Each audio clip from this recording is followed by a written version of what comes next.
Thank you very much for this opportunity to speak on behalf of CPC 21. It's been a pleasure learning with them. And so I want to take us on a journey of how the training has impacted us as a group, and then individually myself, then reflecting it against the corporation where I work, and then a few of the examples that I've encountered as I coached and put this into practice. So I'll go ahead and say our journey started on a Thursday afternoon, 26th October.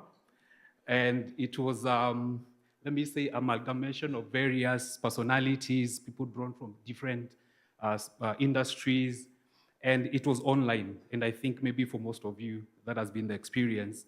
And so the first impact that we experienced is how CDI was able to bring us together, have us sit and listen and tune in every single day, and have us learn. We all know the challenges of online learning, and so having them really fashion the class, and I want to salute Coach Senje and Coach Claire for really doing a very good job, because to achieve a coaching transformation through online experience, we thought it was hard. And I remember in our class, first thing we did is demand for a physical class. We were very adamant that we need to experience one-on-one, face-to-face kind of coaching. And of course, the CEO was there in that time, and he, smartly dismissed our request. But now, I don't think we mind, because the transformation really took place. So that's a very serious endorsement of this program and how they go about transforming us. And so when we met, we were apprehensive, we were fearful, we didn't know what to expect. However, in the words of Nelson Mandela, he said, and I quote, "It is always impossible until it is done." And I think right now we can all salute and say, it has been done. So our journey to becoming certified coaches has been more than a training. And so if I just quickly want to acknowledge part of the group, it was very unique. I think I've never been in a class, especially with about 5 or 6 sisters, Catholic Church sisters in the class. So we want to salute them, because they brought a uniqueness to the class that I had never experienced before, and that was very interesting. We have finance experts, we had marketing executives, we have telecommunications expert, and of course, we had tax collectors in the class. That's how KRA is keen to make sure we are growing in every area. But then, unlike those of the Bible who would climb trees for impact, we are climbing the ladder of knowledge and capacity building. So thank you very much for that. So it was not just about acquiring tools and skills. It was about that internal transformation, and I won't go back into that. A few of the speakers have already alluded to that. And so there's something that happened in the class. We fumbled at the beginning when you'll be told to speak. You are the coach now, you are the coachee. And some of us, especially being marketers, we're always ready with solutions. We have the product, we have the service, described, brochure is ready, so we are just waiting for you to tell us to go. And we're willing to really run in and tell you what we think about your problem, but then shutting down and listening. I think that has been very impactful even for me.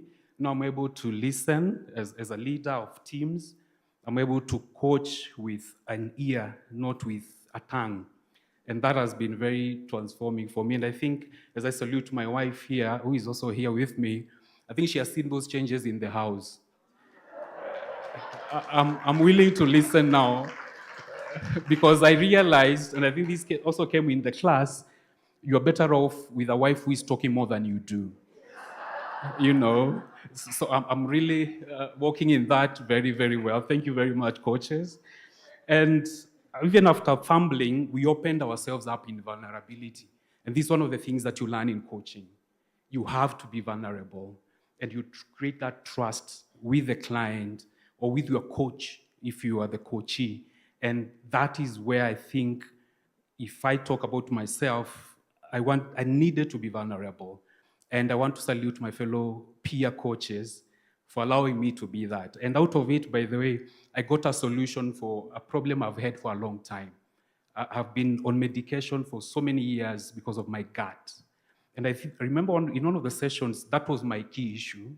And the coachee asked me, so that question of, so what are the options? Because I was tired of medicine. And she's right here, Kathy. She asked me, what are your options then? And I tried to think through. And I guarantee you after that, the meds I had that time were still on my shelf in our bedroom. I've never taken them before because I started pursuing the options. And I think that's one of the challenges and successes I can talk of about myself. So as a coach then, what have I encountered as I coached others? One of my clients came to me disheartened because she had been trying to get a job for so long. And being the firstborn, there are responsibilities, and she was not getting a breakthrough. So we went through a few sessions with her.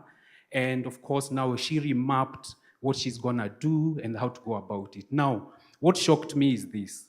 When she got a call from a potential employer, she turned down 2 offers. And that shocked me because what do you mean? You've been looking for a job, you need to help assist your siblings, your parents. How can you be turning down a job offer? And actually it was 2. And she told me, no, what this coaching relationship had made her become is so much aware of her value that whatever was coming through was not what she needed. And right now, she called me last month to meet for a meetup and evaluation meetup. And I can guarantee you she got a managerial job, having not worked before. So that has been very encouraging to me that we continue this journey. We're transforming lives, we're creating impact. The second story is about a senior manager who has been very smart, grown up the ladder, but then still naive. You know those people who feel intimidated. It's like they're imposters in their position, and it goes back to what had happened to them when they were growing up.